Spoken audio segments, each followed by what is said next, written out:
Et bienvenue à toi qui écoute cet enseignement, bienvenue à toi qui te mets à part pendant cette semaine, une semaine sombre, une semaine où on cherche la face de Dieu, une semaine où on veut vraiment arrêter ce qu'on fait d'habitude pour être à l'écoute de notre Seigneur, notre Roi, et que notre intelligence, et on va en parler, nos pensées soient renouvelées. Alors si tu tombes sur cet enseignement numéro 3 et que tu n'as pas vu le 1 ou le 2, ou écouter le 1 et le 2, je te conseille bien sûr de remonter en haut de la playlist et d'écouter le 1 puis le 2. Une semaine, 5 jours tout du moins, ça peut te paraître long, mais je t'invite, parce qu'en fait c'est pas long du tout, je t'invite à tenir la course.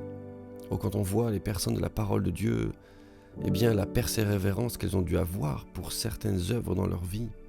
On a parlé de Noé rapidement, quelle persévérance pour construire l'arche. 5 jours à 20-25 minutes d'enseignement, c'est quelque chose que je sais que tu peux absorber et qui est bon pour notre cœur, qui est bon pour notre âme et qui est bon pour notre vie. Allez, continuons. Donc, troisième enseignement aujourd'hui qui s'intitule « Garder le cap des pensées ». Garder le cap des pensées parce qu'en fait, ce qu'on voit, c'est que dans nos vies, la plus grande des forteresses que nous devons parfois quitter ou en tout cas laisser transformer, ce sont nos schémas de pensée, nos schémas de fonctionnement. On est comme persuadé de l'intérieur. On ne sait plus même ce qui nous persuade. Mais on est persuadé de l'intérieur que telle chose ou telle autre chose, c'est impossible. De toute façon, ça ne changera pas. De toute façon, le contexte dans lequel je vis est tellement le même depuis des années. Je suis forgé comme ça, pétri. Pétri, c'est dans la pâte. Mais il n'en est pourtant rien. C'est un mensonge. Quand Dieu nous a transformés, il nous dit que nous sommes devenus une nouvelle créature. 2 Corinthiens 5, 17. Toute nouvelle créature. Toute nouvelle. Tout peut changer. Tout est possible à celui qui croit. Le problème, en fait, c'est que bien souvent, nous ne croyons pas. On est encore, dans certains domaines de nos vies, des bébés spirituels où on balbutie des choses, on a touché du doigt certains moments de puissance ou certains aspects, mais on en est resté où en réalité ? Alors, j'avais écrit cette phrase qui peut paraître un peu violente ou un peu sèche, désolé pour toi qui m'écoutes. Alors, la prends pas pour toi si c'est pas pour toi, mais quand même, réfléchis-y. Nous nous sommes très certainement forgés une vie chrétienne, ce que j'appelle aux petits oignons, qui flatte notre chair, mais qui ne correspond pas aux exigences de la parole de Dieu et du sacrifice de Jésus-Christ. Je redis cela, nous nous sommes très certainement forgés une vie chrétienne aux petits oignons. Alors ok, il y a des moments où on a fait des efforts, je corrige, il y a des moments où on a été obligé de faire des efforts. Il y a des moments où la vie, l'épreuve, nous a appelés à nous approcher de Dieu. Mais, viens, on est franc, il suffit qu'on n'ait pas d'épreuve des fois et on laisse longtemps passer avant de vraiment chercher la face de Dieu, avant de nous attacher à lui. Et ça, ce n'est pas ce que Dieu veut. Nous avons besoin que notre intelligence soit renouvelée, de nous réveiller. Et la parole de Dieu, on parle souvent, c'est une nécessité. C'est comme quelque chose de constant. C'est pas quelque chose d'unique. Toi, si tu m'écoutes, tu dis « Ah bah zut, j'ai loupé le train du renouvellement il y a 20 ans. Ah, c'est fini. » Mais non, c'est pas quelque chose d'unique, c'est pas vrai. C'est quelque chose de constant. C'est comme un fleuve qui coule, qui est constant. Et c'est pour toi aujourd'hui. Peut-être même alors que je dis ça, tu luttes avec tes pensées d'incrédulité qui te rappellent tous les souvenirs. L'adversaire, il met tout en œuvre, il met toute sa force pour te rappeler tous les souvenirs de chrétiens même qui n'ont pas réussi dans tel ou tel domaine. Pourquoi toi réussirais-tu ? Laisse tes pensées être renouvelées. Rapproche-toi de la parole de Dieu. Je dis cette phrase pour cette question. Et si tu ne croyais qu'en la parole de Dieu, imagine. Que ça. Lisons Colossiens 1, versets 8 et suite. Colossiens 1, versets 8 et suite. Et qui nous a appris, on parle de Jésus, de quelle charité, amour, même l'Esprit vous anime. On parle de l'œuvre de l'Esprit. C'est pour cela que nous aussi, depuis le jour où nous avons été informés, nous ne cessons, informés de votre comportement, nous ne cessons de prier pour vous et de demander que vous soyez remplis de la connaissance de sa volonté en toute sagesse et quoi ? Intelligence spirituelle. Rempli est-il écrit, rempli. Pas juste quelques gouttes, pas juste une fois, non, rempli dans cette notion, encore une fois, rempli, reste rempli. Oui, mais est-ce que dans notre vie, il y aurait des fuites? Bien oui, bien sûr qu'il y a des fuites. L'incrédulité rentre par tous les pores de notre peau, par toutes nos pensées, elle rentre. Et des fois, on voudrait être intelligent, connaissant plein de choses de la Bible, et puis on part sur des faits historico, archéologico, biblico, voulant prouver que... C'est pas la foi, ça. Ça, c'est pas la foi. La foi, elle va naître au milieu de ta plus grande des interrogations. La foi, pas panique, hein. C'est pas au moment où tu dois paniquer qu'il arrive un truc, non. Quand tu vas vraiment te poser des questions dans le calme, rappelle-toi la position de Marie au pied de Jésus. La foi va naître là. Quand tu as tout arrêté, quand tu as décidé de quitter ton ancien lieu, ton style de vie, pour revenir chercher la parole de Dieu, là, la foi, elle va naître. Là, et peut-être au début, tu vas peut-être même pas le sentir. Mais quelque chose va commencer à se bâtir en toi. Ton intelligence spirituelle va être encore renouvelée. Lisons Romains 12, verset 1. Romains 12, verset 1 et 2, que tu connais aussi parfaitement, comme je le dis souvent. Je suis épaté de savoir qu'on connaît des versets, mais on les connaît tellement de manière isolée. On les empêche de s'agglomérer, on les empêche de se fortifier, on les empêche de faire une chaîne biblique complète dans notre être qui fait que la foi grandisse. C'est dommage. Romains 12, versets 1 et 2, je vous exhorte donc, frères, par la compassion de Dieu, à offrir vos corps comme un sacrifice vivant. On parle ici d'abandonner, saint, agréable à Dieu, ce qui sera de votre part un culte raisonnable. Ne vous conformez pas au siècle présent, vous connaissez ce passage. Mais soyez transformés par quoi? Par le renouvellement de l'intelligence. C'est pas un QI dont on parle ici. C'est l'intelligence spirituelle, la révélation, la compréhension de l'écriture. Nous avons besoin de garder le cap des pensées en place. Seigneur, je ne veux pas que mes pensées redeviennent molles, stériles, tristes. Je veux qu'elles restent renouvelées par la connaissance de ta parole. Et c'est le vrai terrain de combat. Si c'est l'introduction qu'on vient de voir avec ces deux passages, je t'invite à noter un premier point, le vrai terrain de combat. Le vrai terrain de combat. Et je vais prendre un exemple que tu connais aussi, une situation que tu connais par cœur, c'est celle de David et Goliath. Tu vas me dire, ouais, mais là c'est un combat physique. C'est un combat physique, c'est pas un combat spirituel. Ouh. Mais regarde. Dans ce passage, nous lisons. Alors, on a tous nos Goliaths, en fait, dans la vie. Je pense, exemple, pour ça, on a tous nos Goliaths. La parole de Dieu est pleine de combats physiques, c'est vrai, ok. Et pourtant, le vrai terrain, là où tout commence, ce sont dans nos pensées. C'est dans nos pensées que ça commence. Et l'une des plus belles histoires, comme je te dis, qui relate ce fait-là, c'est celle de David et Goliath. Parce que, avant même que le combat physique ne soit gagné, le combat, il était déjà gagné, parce que David, dans ses pensées, attaquait Goliath au nom du Seigneur Tout-Puissant. Est-ce qu'il avait peur? Probablement. Est-ce qu'il a eu des doutes à un moment donné? Probablement. Mais en réalité, à ce moment-là, il est saisi, il se lève, et il va attaquer Goliath, il va le confronter au nom du Seigneur Tout-Puissant. Je te lis 1 Samuel 17, verset 45. 1 Samuel 17, verset 45, que je te lis.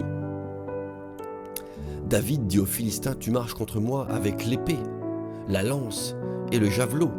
Et moi, eh bien je marche contre toi au nom de l'Éternel des armées, du Dieu de l'armée d'Israël que tu as insulté. Mais j'arrête la lecture là quelques instants. Dans tes situations, quand tes pensées, tout de suite, parce que t'es pétri dedans, te disent bah non, je veux pas y arriver, non, c'est normal, bah non, j'ai qu'à supporter, mais dans tes situations, c'est quand la dernière fois que tu t'es levé, que tu as parlé à ta situation, que tu as dit toi, esprit mauvais là, tu viens contre moi au nom de la tristesse, du désespoir, de l'incrédulité, mais moi, je viens contre toi au nom de Jésus-Christ. Toi, situation, tu viens contre moi au nom de X, Y raison, mais moi, je viens contre toi au nom de Jésus. Tu peux même dire à une situation, tu viens contre moi au nom de la logique, au nom de ce qui est normal, au nom de ce qui nourrit mon incrédulité depuis des années, c'est que des frères et sœurs, d'autres chrétiens ont essayé, ils n'ont pas réussi, tu viens, eh bien moi, j'ose venir contre toi au nom de Jésus. On en est là, mon frère, ma sœur. On en est là. Parce que sinon, ces raisons, oui, comme Goliath, elles insultent Dieu. Elles l'insultent. Aujourd'hui l'Éternel, est-il écrit, te livrera entre mes mains. Et là il prophétise. Je combattrai, je te couperai la tête. Aujourd'hui, je donnerai les cadavres du camp des Philistins aux oiseaux du ciel et aux animaux de la terre, et toute la terre saura qu'Israël a un Dieu puissant. Ça, c'est le discours de David. Et avant même que le combat physique ne commence, les pensées de David étaient réglées. J'avais noté ces sous-points qui sont attenants à l'histoire de David et Goliath. Si tu prends des notes, on est dans le point, le vrai terrain de combat, ok? Ces sous-points, des petits tirets quoi. Sur le plan de la force, premier tiret, David est perdant. Mais, tu vois, petit tiret numéro 1, sur le plan de la force, il est perdant. T'as vu la taille de Goliath? T'as vu la taille de David? Mais, deuxième petit tiret, il sait au nom de qui il avance contre Goliath. Et ça, c'est égal des pensées fortes. Des pensées fortes. Troisième point, sous-point, tout du moins, tiret, fais ce que tu veux, il déclare ce qu'il va arriver. Ça, c'est la proclamation de la foi. Il déclare. Mais t'avises pas à déclarer si tes pensées fortes, ça veut dire des pensées de foi, ne sont pas en place dans ton cœur. Déclare sur la foi de la parole de Dieu. Et la foi, la proclamation se met en place. La proclamation, c'est ce qui va t'amener à la mise en pratique. Petit tiret numéro 4, il avance contre son ennemi et il pratique la foi. Il prend en fait une position claire, nette. Bon, David met sa vie en jeu. C'est ce qui se passe quand on prépare le terrain des pensées. Deuxième point, je voulais voir avec vous, avec toi, nos pensées sont des forteresses. On l'a souvent vu, mais je tenais à le souligner quand même. David se battait dans un combat physique, c'est vrai, mais pourtant, il avait dû prendre soin de ses pensées. Imagine que David eût été apeuré, figé, pétrifié dans ses pensées en ayant vu Goliath. Il serait resté bloqué dans une prison. Et nos pensées sont des forteresses ou des prisons même. De notre côté, nous ne nous battons plus, c'est vrai, dans le monde physique, ça c'est vrai, je l'accorde. Mais pour autant, nos pensées restent potentiellement des forteresses ou des prisons. Regarde, 2 Corinthiens 10, verset 4. Ça le précise. 2 Corinthiens 10, verset 4. Car les armes avec lesquelles nous combattons ne sont pas charnelles, mais elles sont puissantes par la vertu de Dieu pour renverser quoi? Des forteresses. J'ai souvent pris ce passage, mais je vais le reprendre avec toi ce matin. Ce midi ou ce soir, je ne sais pas quand tu écoutes. Nous renversons les raisonnements et toute hauteur qui s'élève contre la connaissance de Dieu. Je m'arrête quelques instants parce que je veux dans cet enseignement, alors qu'on est le 3e, on est mercredi. Si tu écoutes sans vouloir mettre en pratique, ça n'amènera à rien. Je pose cette question. Réponds en ton cœur ou réponds chez toi, tu es tout seul, je ne vais pas t'entendre, je suis à l'autre bout de l'enseignement, j'enregistre. Mais c'est quand la dernière fois que tu as dit, toi forteresse, je vais te renverser? C'est quand la dernière fois, et j'ai envie de lever le lion de Juda en toi, que tu t'es attaqué au domaine de ta vie qui t'emprisonne depuis si longtemps? C'est quand? Et s'il était temps que tu te lèves, tout commence par une pensée fraîche, une parole de vie, que tu te lèves, que tu n'aies pas peur des murailles de Jéricho, que tu n'aies pas peur de ce Goliath d'incrédulité, ce Goliath qui te semble insurmontable, mais que tu dis ma forteresse, je vais te faire tomber, je vais te renverser. Il est écrit renverser les forteresses. Ça commence où? Bien, nous lisons, verset 5.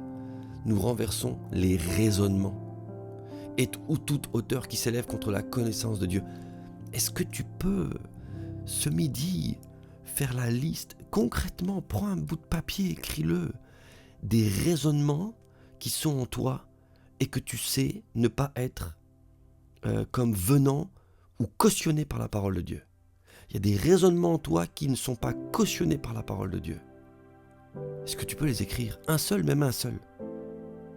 Dans tel domaine de ma vie, Seigneur, je pense comme ça, alors que je devrais penser comme ta parole.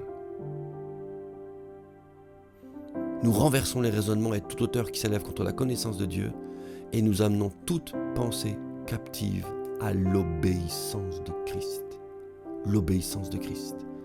Les pensées, nos pensées, doivent être captives à l'obéissance de Christ. C'est-à-dire qu'elles sont contraintes. Nos pensées doivent être contraintes à obéir à Christ. Et ça, c'est en renversant les raisonnements. Et il est dit, contre la connaissance. Les raisonnements s'élèvent contre la connaissance de Dieu. Tu crois peut-être que tu n'as pas d'adversaire, mais tu en as un. Et il veut s'opposer à la connaissance que tu as de Dieu. Dans nos situations de tous les jours, nous traversons parfois des moments difficiles dans lesquels la réalité, tu sais que j'aime utiliser ces deux mots-là, hein, réalité et vérité. La réalité de ce que nous vivons, eh bien, confronte la vérité de la parole. Elle est confrontée à la vérité de la parole. Mais il faut que tu te ressaisisses. Le cap à tenir est celui de ce que Jésus dit. Ce que Dieu dit. C'est ça le cap à tenir. Dans l'image de cette vidéo, j'ai mis un monsieur sur un voilier. Il est là, il conduit, il regarde au loin. Quand tu regardes au loin dans ta vie, tu dois fixer les yeux sur Jésus. Et fixer les yeux sur Jésus, c'est fixer les yeux sur la parole de Dieu. Fixer les yeux sur la parole de Dieu, c'est fixer les yeux sur ce que Dieu dit. C'est ça comme attitude qu'il faut avoir. Si tu veux tenir le cap dans tes pensées, alors que la réalité vient s'opposer à la vérité, alors que la réalité t'inonde, peut-être tu as l'impression qu'elle va t'envahir.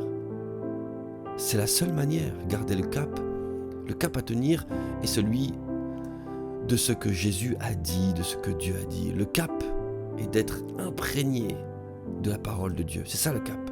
Jusqu'à ce que la foi soit présente. N'abandonne pas. Tiens ferme. Imagine ce navigateur, il est là, il regarde au loin. On lui a dit que s'il regardait vers la lumière, il verrait à un moment donné une île. Je sais pas, j'imagine une situation là. Puis il la voit toujours pas. Mais on lui a dit ça. Alors il continue. Il va vers cette lumière. Et il sait que la personne qui lui a dit ça est une personne d'extrême confiance. Et qui dit la vérité.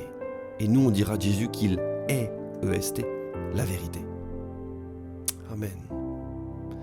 Troisième point, autre point tout du moins, nos pensées concernant qui nous sommes. Ça, c'est vraiment important.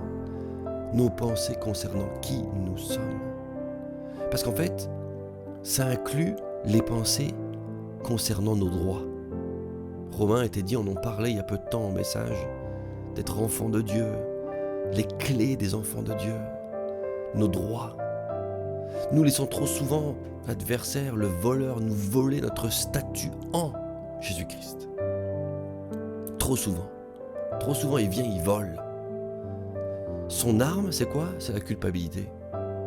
Le doute et la culpabilité. Le doute et la culpabilité. On le laisse faire. Et quand nos pensées ne sont pas assurées, eh bien, il se produit quelque chose de clair qu'on a vu dans l'enseignement précédent. Ben, il vient t'attaquer. Mais il ne va pas se gêner. Il vient t'attaquer. Nous le lisons ici. 1 Pierre 5, verset 7. Alors, il est dit, 7 et 8 et 9. Et déchargez-vous sur lui de tous vos soucis, car lui seul prend soin de vous. Lui seul. Soyez sobre. Ça veut dire garder le cap. Être sobre, c'est d'y voir clair, quoi. Être sobre, c'est d'être attentif. Être sobre, c'est je ne laisse rien dans ma vie venir occulter ma vision des choses. Non, non. Je veux être sobre. Je sais ce qu'il en est. Je sais vers quoi je me dirige. Je suis concentré sur ma vie.